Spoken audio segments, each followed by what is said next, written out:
podem passejar-nos pel territori o altres països i podem veure camps, no sabem exactament potser què hi produeixen ni en quines condicions, però els veiem. Anem a una botiga i veiem producte, però no tenim ni punyetera idea què passa al mig. ¿A qué me llamas? Val?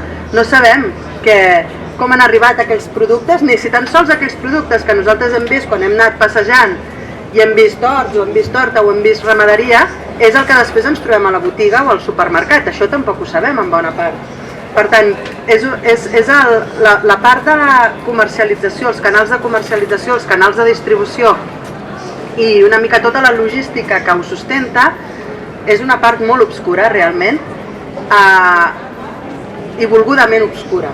Hi ha molt poca informació sobre això, totes les normatives sobre traçabilitats parla molt poc dels canals de distribució i de tota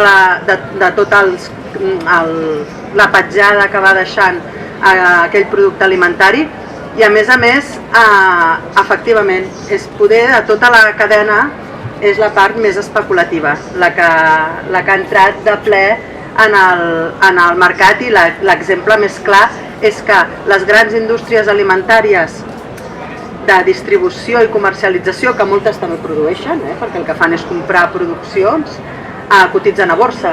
Per tant, és l'exemple claríssim que un bé bàsic, a mi m'agrada sempre que parlem, explicar que l'alimentació, que és un bé bàsic, si no mengem ens morim, podem no tenir casa, podem no tenir roba i sobreviuríem, tindríem més fred o menys, estaríem més còmodes o menys, però sense menjar ens morim, sense menjar i beure ens morim.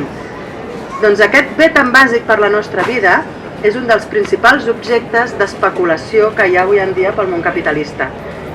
I això s'ha d'explicar així i n'hem de ser conscients, perquè el problema és que, com que és un acte tan quotidià, moltes vegades no en fem d'això un acte de militància i no en som conscients del que significa cada cosa que ens posem a la boca.